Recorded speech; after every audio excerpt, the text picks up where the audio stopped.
Mulwanyi tujja kwebera mu Kerezia olwalero ashweneze Mulwanyi Brano botegera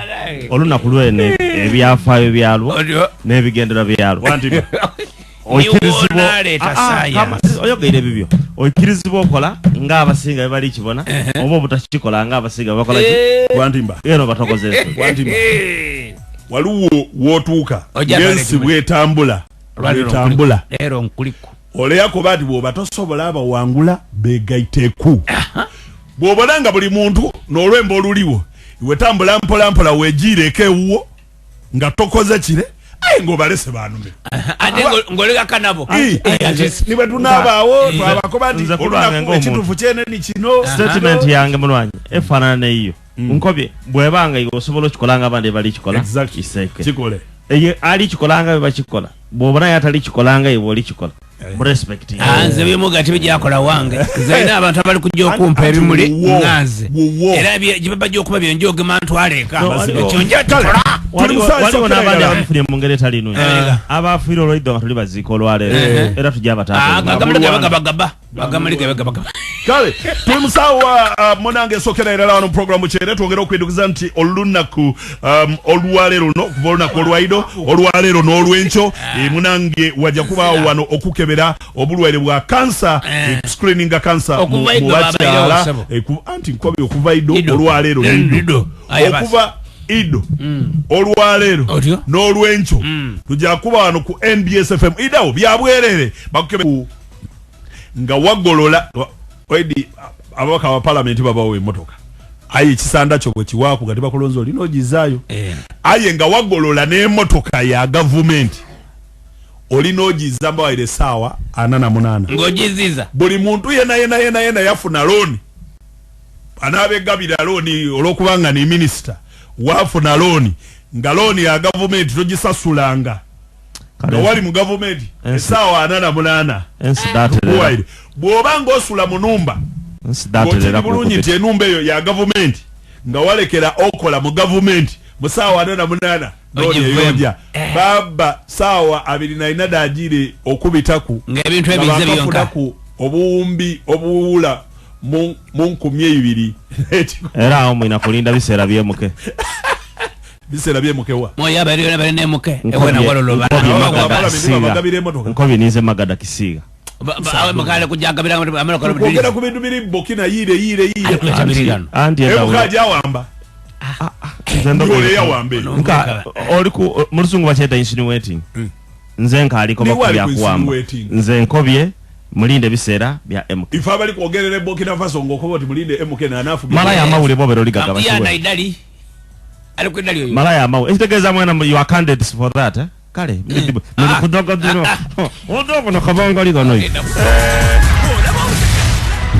pologo materia isubi mwene mwala yizi NBS eri kusatukira buli wanto bona bweni ya bona bwe kaba buno bu animolo mulira kwekimala muvira amani gempologoma tonche yomaka weno kuna basa tega amatugo ofune mwecho kwega abakungu bagikuletere mu program BUKYEIRE Kasere katocha makawaro ku NBS Radio dakika 16 nedubulayo kwele sawa enunji endala eyo kuncho kwalere nange ekubo omuna kutecha omukulu ono mbu ebintu okugula waka mu maka tiyana la kweguza mugula yekitole kya sabuni awo agule mitiji ebiri yataawo okuba kugula munu aje yagulira irala kana kagundi akapaketi akalamba yakubaawo mukino ya atikola yakyetaamu okuva nga muto yakibonanga Nikola tawe bwogula ebintu biwangala wangale kwa birwawo oku osobola okukola anoniga mutiere aje yagula yoku akasa wako akakubaga akabiri n'etaano yatawaka bando yagula yoku ensawe yataano atyo asobola okutwaza ku family aye mukazi we radio oba fitina oba kisachindi oba kasonso oba bwononi oba kasonso takitegeera butegeere ekintu kibatabwira akanza okukyogeraku omukyala akoba ati mpegano nze ningire ba neighbor nga babona nga ife tulina gasukali ali mu yamba yolla buyolere naba olokutolako obwekikopo ekirala nabagako nekikuduusa wabaawo wasongola omunwa mbukubanga onako bati bada omukazi ono talina nga zeda akasente nketoola ku mubulumi agula ebintu mu bungi yabita waka ayi omukyala abigaba ino ebintu ebyandikoze omwezi weeks ibiri biba biweerewo tegeza munyankole n'abigaba nze omukazi nze mutema erina abigaba so tina agaba abigaba so n'obuzibu mu iPhone bwali nabo ayendo n'alekerera irala kugaba bintu byagula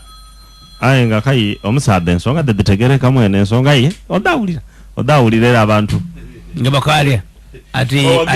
bagagira babigaba nze mwene jawulira tuliyo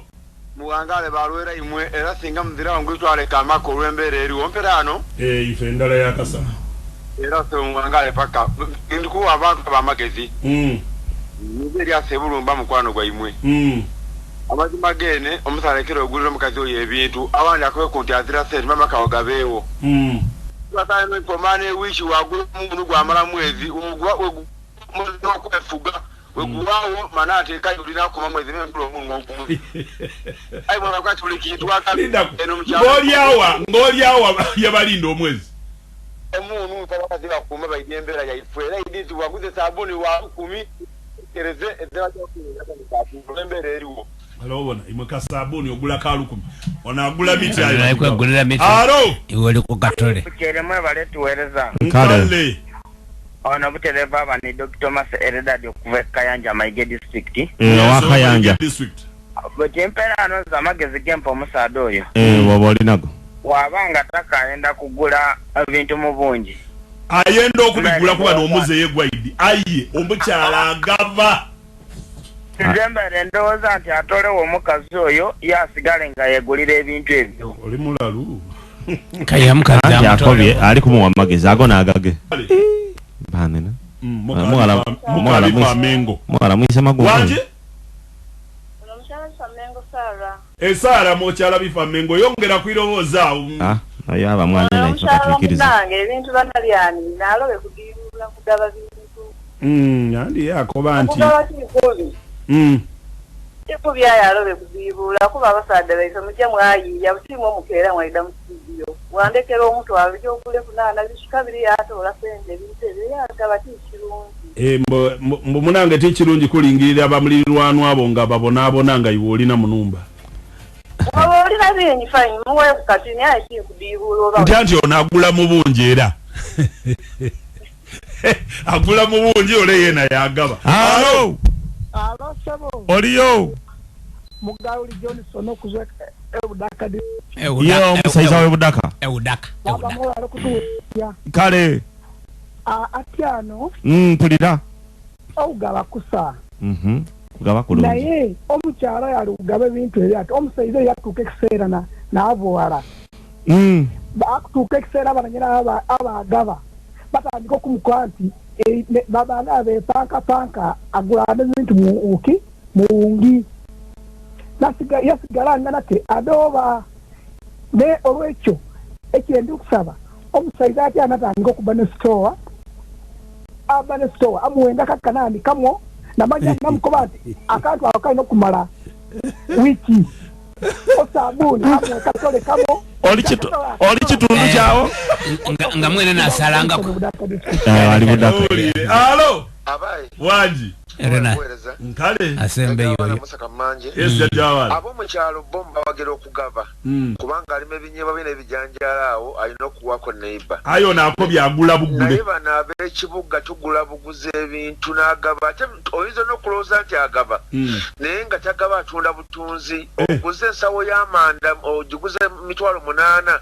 n'agamba ati amama Sara togula eri leta nkuguzeeko akabbo kubanga babakyala bagala nnyo ssente z'akameeza bw'omatene basula mu bubiina kali goleta olugezigezi mb'ogula enkota ya ttooke ogula nsawo y'amanda aleme kufuna ssente z'akameeza weerimbi munnanga ajja bigava ajja bitunda kali tugende mulumi lwakugaba naye batunda butunzi okusobola okufuna sente zakameza wange nakatola nawo oyidiga abasaadda beera baali bageze eriyo Mzee gwe nalindidde mugenzi saawe ayi Mzee oyo yagulanga ebintu bye era mu bungi yagula wala akasawo k'omutyere yagula wano akasawo ka sukaali yagula wala obuto bw'empube yaleeta wano ekidomulo kya bwito yatyama mu ofiisi ye omwana olwidda ekesira munu ati towola kwawo ekikopo kirala yamuwa akaveera yakuba eri ekiri sukaali ati ebikopo bibiri ebya sukaali senaku nga tibamwiba nga nabigaba yena yali afuse